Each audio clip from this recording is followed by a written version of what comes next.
Tudo da Canção Nova em um só lugar. Canção Nova Play.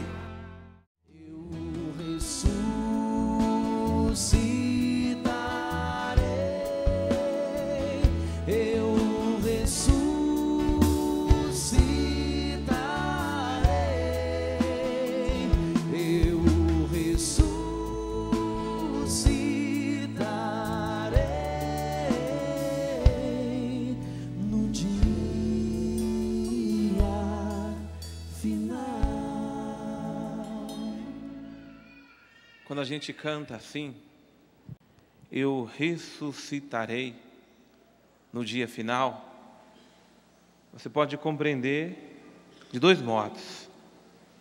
O primeiro é o próprio Jesus dizendo isso aos seus discípulos.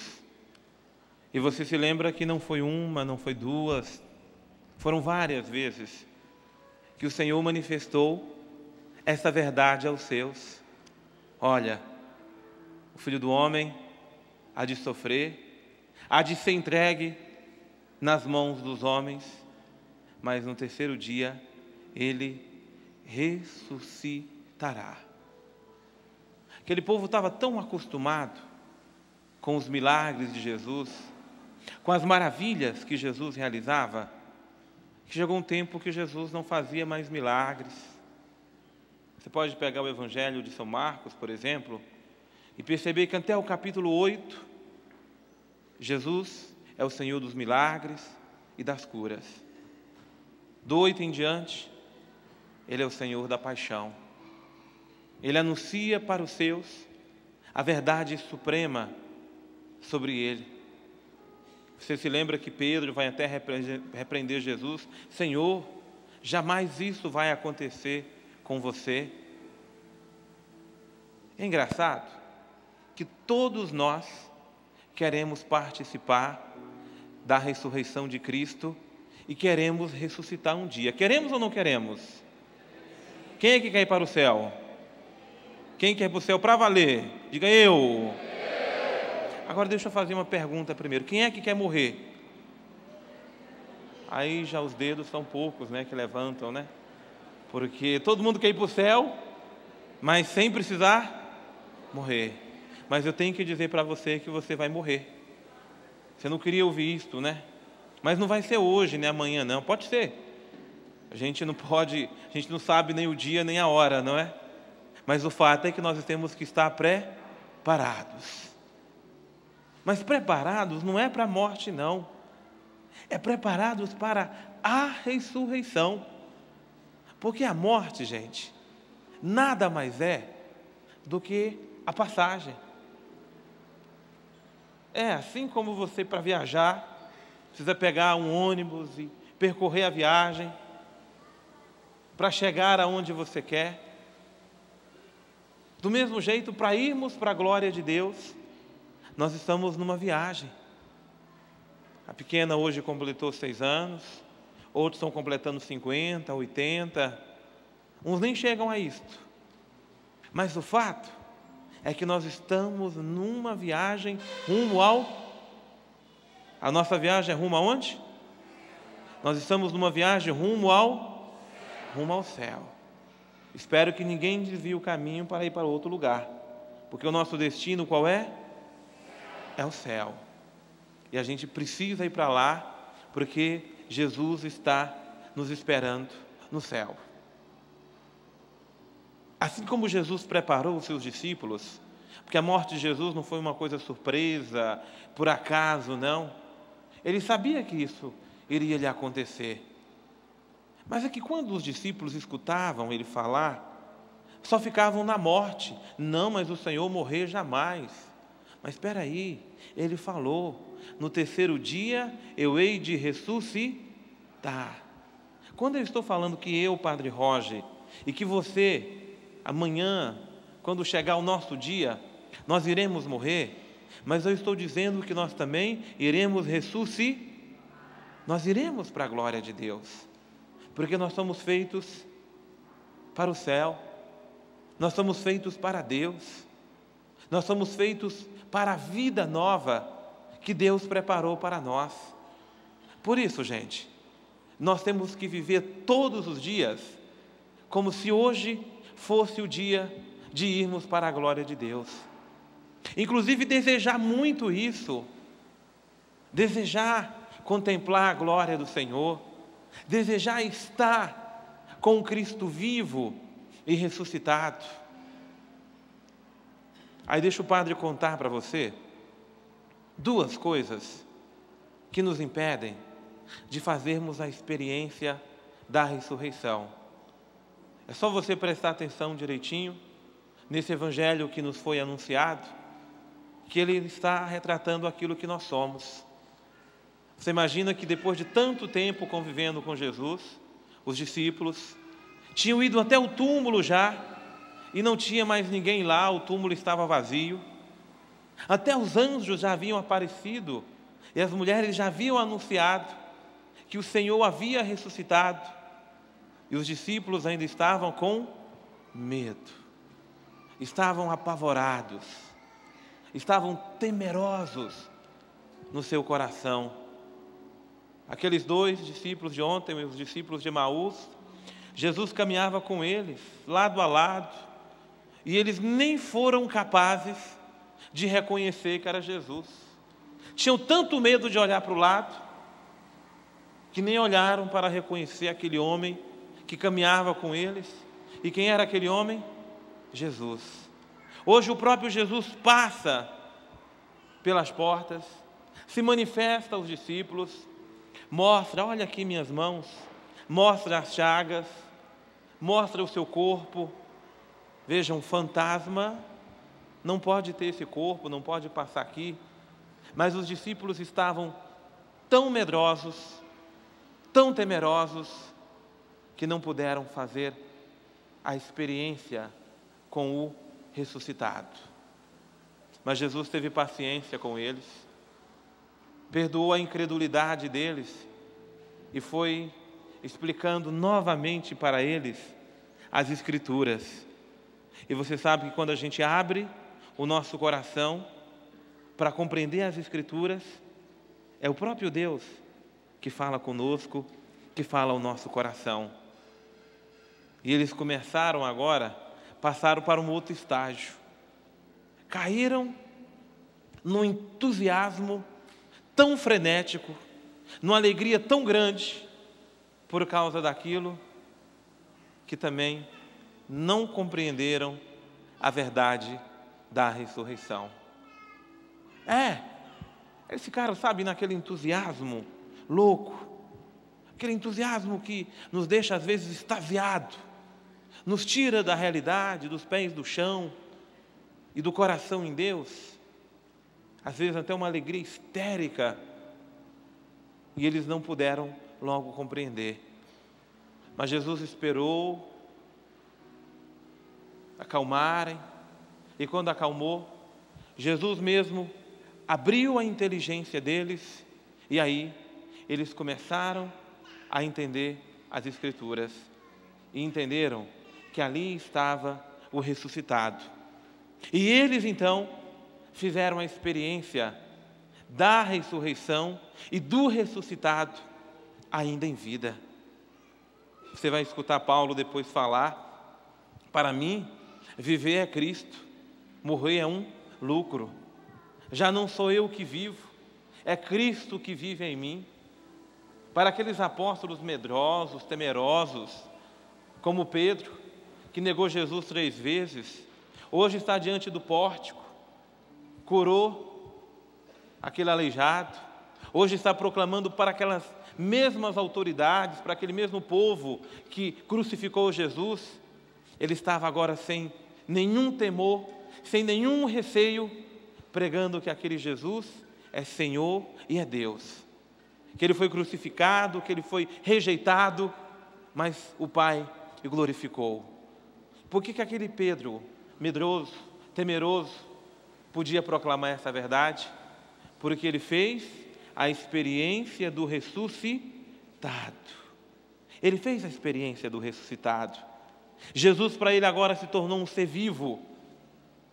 Nós, muitas vezes, paramos somente no Jesus morto, crucificado, que para nós é poder de Deus. Mas Jesus não ficou eternamente, aliás, não ficou nem um dia completo pregado na cruz. Ele foi depositado no seu túmulo e de lá ele levantou glorioso. E desde aquele dia e desde então, mesmo subindo aos céus, o Senhor está no meio de nós. É por isso que nós não nos cansamos de proclamar, nós não nos cansamos de repetir que o Senhor está entre nós, que o Senhor é um de nós, que o Senhor caminha conosco. Mas a nossa ignorância, a nossa estupidez, a nossa incredulidade e a nossa falta de fé não nos permite reconhecer Jesus entre nós. Nós damos mais vazão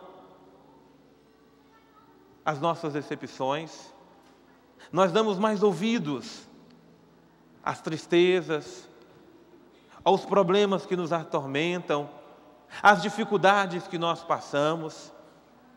Nós falamos mais da nossa doença, dos nossos problemas, do que Jesus pode fazer por nós, do que daquilo que Deus pode fazer em nós e realiza em nós que temos fé nele. Sabe por que é, gente? Que muita gente não acredita que esse Jesus está vivo. É porque muita gente olha para nós e não encontra Jesus ressuscitado em mim ou em você. Porque nós muitas vezes ainda vivemos como se Jesus estivesse morto. Será que a pessoa para ter mais medo do que nós? Somos tão medrosos, somos tão temerosos, somos tão cheios de receios, que a graça de Deus deixa de acontecer em nossa vida por causa disso. Porque muitas vezes nós até sabemos do que Deus é capaz, mas nós não experimentamos porque nós somos medrosos. Nós nos preocupamos demais. Basta ver a nossa capacidade de concentração. Tão difícil, a nossa mente está aqui no mistério. Jesus está entre nós pela sua palavra viva, poderosa. Você viu que os discípulos o reconheceram na palavra e no partir do pão. Mas nós não nos conseguimos voltar para a palavra. Ela é pregada, ela é anunciada, ela é semeada. Vai chegar o final da missa, tem gente que não vai nem se lembrar qual foi o evangelho que foi dito hoje. Pareceu palavras mortas, jogadas ao vento, ao léu, e foi embora. Mas é a palavra poderosa do nosso Deus. Nossa mente está voando, está lá longe, está na nossa casa, está no horário da missa que daqui a pouco tem que terminar. Tem tantas coisas que nós precisamos fazer e nós temos medo de não dar certo, nós temos medo de não acontecer, nós temos medo de nos decepcionarmos e de não ser assim, que o medo fala muito alto no nosso coração, inclusive o medo de morrer. Você sabe que é uma coisa tão dura para nós, não é? Pensarmos nisso. Mas para um homem de Deus, para a mulher de Deus, a morte, eu já expliquei, é um abrir e fechar de olhos. Você quer ver o que é uma morte para o homem e para a mulher de Deus? Se você é um homem de fé, fecha os seus olhos, abre os seus olhos. Teve uns que não conseguiram nem fechar nem abrir, mas é assim, fecha os seus olhos, abre os seus olhos. A morte para nós é um piscar de olhos, é um passar daqui para a glória do Pai, para aqueles que estão em Cristo, para aqueles que fazem verdadeiramente a experiência do ressuscitado. Mas tem gente que está na casa de Deus e não é medrosa, não. Eu não tenho medo de nada, Padre. Eu estou preparado para tudo, para o que der e vier. Mas você olha para certas pessoas, e você vê que ela ainda não tem a experiência do ressuscitado. Não tem medo de nada, mas a vida não reflete Jesus, nosso Senhor. Ela está no entusiasmo frenético. Ela está naquele entusiasmo que tudo é festa, tudo é alegria. E ela não é capaz de saborear as delícias do Senhor. Porque você sabe que para quem tem experiência de Deus, até o sofrimento tem sabor. Quando você olha por um São Francisco, por um Padre Pio, e vê que eles carregam as marcas do crucificado, as chagas de Jesus, não é porque eles são loucos, não. É porque eles experimentaram o poder de Deus até nos sofrimentos, até na dor da paixão, de carregar as chagas. Como diz Pedro, nós somos dignos de sofrer por causa do nome de Jesus. Só é digno de sofrer por causa do nome de Jesus quem faz a experiência do ressuscitado. Daí o padre, então, quer dar para você hoje uma receita muito prática para que eu e você, todos os dias, façamos essa experiência com Jesus vivo e com Jesus ressuscitado. Todos os dias. Não pode ser um dia sim, outro dia não, porque um dia que você faz não, vem vários dias e daqui a pouco você desiste, desanima e sai da trilha da fé. Mas nós precisamos todos os dias passarmos da cruz para a glória do Senhor. Todos os dias. Para isso, nós precisamos ter aquilo que os santos padres, os primeiros pais da igreja, chamavam de sobriedade. A sadia sobriedade, a verdadeira temperança. E o que é a verdadeira temperança? E o que é a bendita sobriedade? É justamente essa capacidade de nos recolhermos para estarmos em Deus e com Deus. Eu não sou da turma de cá, dos medrosos, dos temerosos, dos que têm medo de tudo, qualquer doença, qualquer enfermidade. Aí eu não experimento Jesus como os apóstolos não experimentaram por causa disso. Mas eu também não sou da turma que vive só no entusiasmo, só nas coisas frenéticas, e não sou capaz de saborear as coisas de Deus. Você sabe que um homem sóbrio é um homem sábio. Você sabe que um homem sóbrio é um homem prudente. Você sabe que uma mulher sábia é justamente uma mulher sóbria, prudente, determinada, que não se deixa se levar por qualquer vento ou por qualquer coisa. Você já viu o que é uma pessoa não sóbria? Quem já viu um bêbado, pessoa que bebe? Tem até a pastoral da sobriedade, que é para as pessoas se manterem acordadas.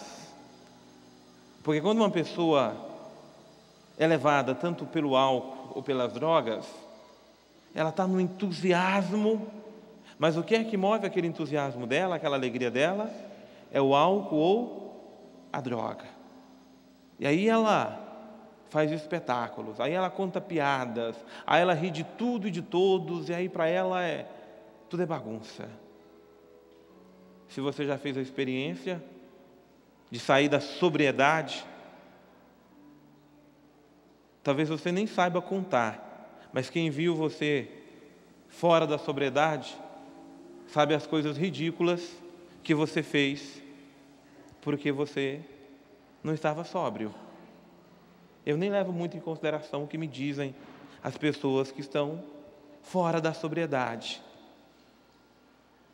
Mas existem muitas e muitas pessoas que não bebem, que não usam drogas, mas não são sóbrias.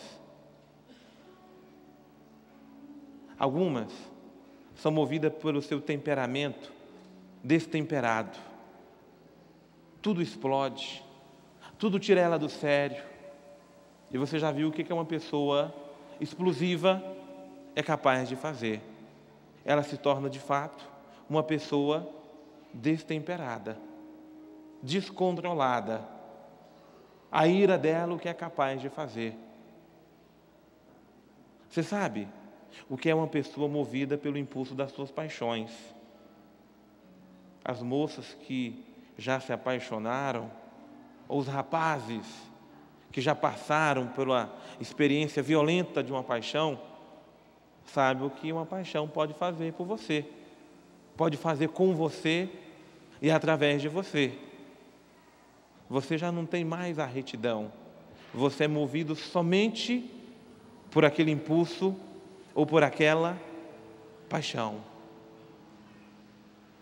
Por outro lado, eu disse já no início, aqueles que são movidos mesmo pelo sentimento do medo, não são capazes de fazer nada. O medo de falar, o medo de pronunciar, o medo de fazer tantas coisas que essa pessoa vai morrendo aos poucos de medo. E ela também não está na sobriedade. É por isso que Jesus hoje se manifesta aos seus apóstolos dessa forma e dessa maneira. Primeiro, para acordá-los do medo. Tanto tempo caminham com Jesus e não são capazes ainda de confiar. Alguém me disse, eu não parei para contar, mas os exegetas que já contaram, que nas Sagradas Escrituras existe 365 vezes a expressão não temais, não temais, não temais, não temais. É uma para cada dia do ano.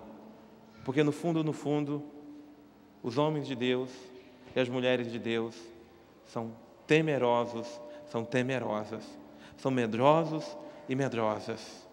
Tem medo de tudo. Então, se a gente uma vez por dia,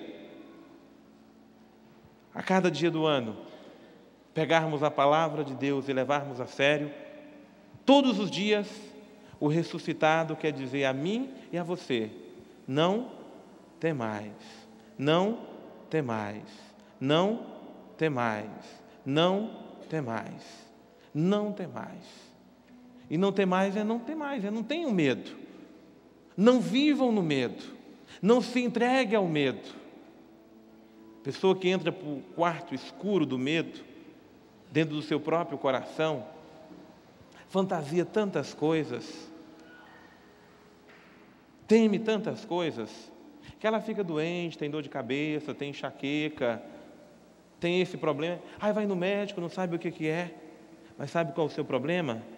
É medo, é muito medo. E o ressuscitado quer dizer hoje para nós que nós não precisamos temer mais nada.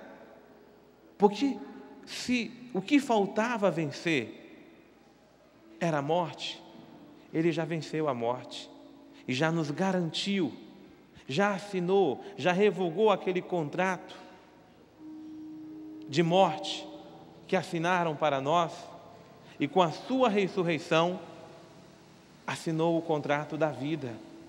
A vida já foi garantida a mim, já foi garantida a você, a vida plena em Deus. Então esse é o primeiro passo que eu e você precisamos dar para sairmos da temeridade. É nos lançarmos nos braços de Jesus e acreditarmos que o ressuscitado pode fazer tudo por nós. E agora, meus irmãos, acreditando no Senhor, tendo a fé firme, verdadeira, em Jesus ressuscitado, nós não podemos cair nas coisas frenéticas da vida. Tem pessoa que vem Lê a palavra de Deus com todo entusiasmo e diga e fale. O que é que você experimentou da palavra que você ouviu ou que você prega? Nada. Nada. Ele não tem uma experiência viva de Deus. Ele vive as coisas de uma forma superficial. Ele não é sóbrio. Ele não teve uma experiência pessoal com o ressuscitado, com esse Jesus vivo e verdadeiro. Porque esse Jesus vivo e verdadeiro, gente, nos dá convicção para tudo. Ele nos faz esperar, Ele nos faz ir adiante, mas Ele é uma luz que está sempre a brilhar, sempre, em todos os caminhos da nossa vida. Mas é preciso a cada dia fazermos essa experiência com Jesus vivo e com Jesus ressuscitado. Aí é o próprio Senhor que põe a mão na nossa cabeça e abre a nossa cabeça para compreendermos as Escrituras, para compreendermos as coisas de Deus, para compreendermos tudo aquilo que Deus tem para nós. Vamos ficar de pé? Vamos fazer agora uma oração firme, poderosa. Peça para esse Deus agora conceder a você a santa sobriedade. Diga para Deus que você quer ser uma mulher sóbria, não o que você quer ser, de verdade. Você não quer estar em pé igual o Jesus ressuscitado? Não é o que você quer, meu irmão? Então peça agora. Preciso pedir, diga: Jesus, eu quero fazer uma experiência do Senhor vivo, do Senhor ressuscitado. Eu quero fazer a experiência do Teu poder agindo em minha vida e mudando o rumo dos meus acontecimentos. Cadê as suas palavras saindo da sua boca? Cadê as suas palavras clamando, dizendo: Jesus, o Teu nome é santo, Jesus, o Teu nome é poderoso, e porque o Teu nome é santo, o Teu nome é poderoso, o Teu nome é forte, é porque o Senhor está vivo aqui no meio de nós, que eu estou lhe pedindo. Meu Senhor e meu Deus, me conceda a santa sobriedade. Meu Senhor e meu Deus, me conceda viver como um homem ressuscitado. Me conceda viver, Jesus, como aqueles apóstolos que fizeram a experiência do Deus vivo. Primeiro, para eu vencer o medo do meu coração, Senhor, porque são tantos medos, são tantos receios, são tantas vezes que eu caio para perguntar como, por quê e como será, e não acredito que o Senhor me conduz pela mão, que é o Senhor que conduz meus passos, meu Deus. Por isso eu te peço, dai-me a graça, Jesus, de experimentar o poder da sua ressurreição. É isso que eu quero, é isso que eu suplico, é isso que eu vos peço de todo o meu coração. Vamos cantar. Continue pedindo isso, levante seus braços, pedindo a força do ressuscitado sobre você, o Espírito Santo, pedindo a esse divino amigo que venha visitar o teu coração agora, encher o seu coração com essa força que encheu o coração de Jesus, essa mesma força que levantou o corpo de Jesus do sepulcro, que seja a mesma força agora encher o teu coração e a tua alma. Vai pedindo: vem Espírito Santo, vem Espírito Santo. Pega mais alto o seu braço, mais alto, e ainda mais alta a sua voz, e vai rezando a partir da tua necessidade. Quanto mais necessitado você for de Deus, mais volume coloque na sua voz, e vai pedindo: Senhor, derrama sobre mim o teu Espírito Santo, derrama, Senhor, essa força, derrama sobre mim, Senhor, esta água viva, esta água pura, derrama sobre mim e sobre cada um de nós, Senhor, o teu sangue sacrossanto. Lava-nos, purifica-nos, introduza-nos, Senhor, no teu coração chagado, e faça de cada um de nós cada vez mais testemunhas vivas, Senhor, que possamos testemunhar com uma vida de conversão, que possamos testemunhar, Senhor, com as nossas palavras, com os nossos gestos, que Tu estás vivo, que Tu és um Deus vivo, um Deus que age em nós. Por isso nós pedimos e clamamos nessa tarde, Senhor, derrama sobre nós o Teu Espírito Santo. Peça: derrama sobre mim o Teu Espírito Santo, Senhor. Peça com mais força: derrama sobre mim o Teu Espírito Santo, Senhor. Unja-me nessa tarde. Dá-me o Teu Espírito Santo, Senhor. Vem, divino amigo, vem, Espírito Santo. E cantemos pedindo juntos: vem, divino amigo, vem me iluminar. Tudo da Canção Nova em um só lugar. Canção Nova Play.